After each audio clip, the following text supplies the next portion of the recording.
When GTA 4 came out 6 years ago, people were wondering how long it would took Rockstar Games to make an amazing sequel to this amazing franchise. Now it's finally here. It's called GTA 5, no surprise. So hello everyone, welcome back. I'm Rossillator and welcome to my full review of GTA 5. So let's break the game down. So we're going to start with the story mode. As you're seeing in the background, GTA 5 story mode is a really amazing story mode. Yeah, it's a very long story mode. It took my brother 7 days to complete it, and it's also very different. It's always something else. It's not always the same like you have with most of these open world games where you have to do the same mission over and over again, but just with a different name.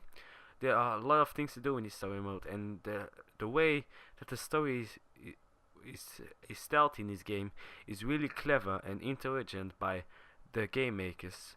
The possibility to switch between those three characters really make a difference every time you play, because you have so many tactics, so many opportunities to play this game. It's always different, your mission, and that's something that they did very well. When I first started this game, I was a bit skeptical about if this game was going to be any good. I was surprised that it wasn't on the new consoles, that they brought it actually out on the PS3 and an Xbox 360. But they did, and I was a bit worried about any frame drops, because a PS3 has only 1 gigabyte RAM. I'm not going to talk in real computer stuff, but that's nothing actually.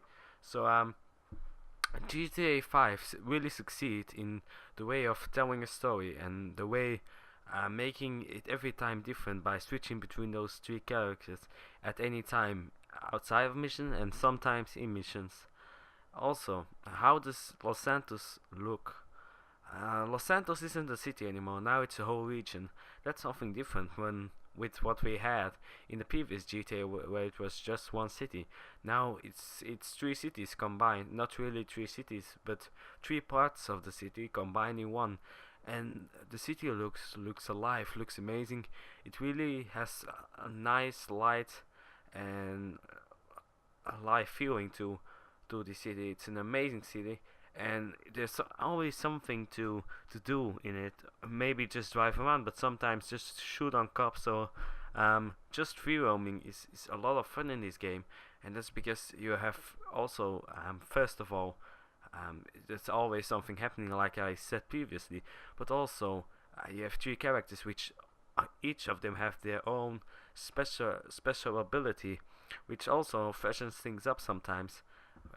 Because sometimes you're just done with one character, you can just switch to another one and have a lot of fun with that other one. Because with Franklin we can drive in slow motion, so you can turn really quickly.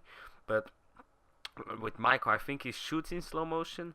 Oh no, that's Trevor. And Michael, what does Michael actually? I can't remember. So also, the driving in this game is superb. It's the best driving that I've seen in a non-driving game. Even for driving games, this driving would be amazing.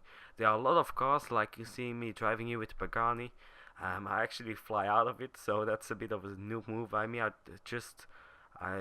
better just kept him, because you don't find these kind of cars like you in GTA 4. It was really easy to find those amazing rare cars, but here you actually don't find them at all. So driving is a lot of fun, and the cars look really good. You're probably thinking, were there actually any glitches on this game? Was this game a bit buggy sometimes? And yeah, it actually was. You're going to see in a few seconds a clip where just some parts of the world just were disappeared, some buildings didn't exist anymore. So there were some glitches, and there was sometimes it was a bit game breaking, but most of the times you could just deal with it, because it wasn't the biggest problem in this game. But yeah, it was just, I think they will patch all this stuff in the future. So because I know Rockstar Games, if you put $1 billion in the game, you're probably going to see that the game fully works and there are not any bugs, if you understand what I'm saying. So yeah, if you haven't bought this game already, I'm not quite sure what you're doing, but maybe you should go out now of your house, go to your local GameStop, and just buy the game, because for 70 euros or 60 euros or $60 of how much it is in your country, it's an amazing game. It's the best game ever made, without a doubt. I never seen such a clever game in every way. There's nothing that they should have done better. Everything is done perfectly. So, my final verdict, I give the game a 10 out of 10, because of the amazing storytelling, the three characters, the special abilities, the driving, the graphics, the cars, how they look. The one negative thing is that sometimes it is a bit buggy, but that doesn't happen a lot. And it's also the best game ever made. It's the best game that our gaming community has ever produced. It's such a good game, and it's a true GTA. It feels like a GTA, and it's not something redone or re-invented. It's an amazing game, and if you haven't picked it up already, go out now, like I said, and buy it. Just buy it. And yeah, I hope you enjoyed the video. Don't forget to subscribe if you haven't already. And yeah, bye.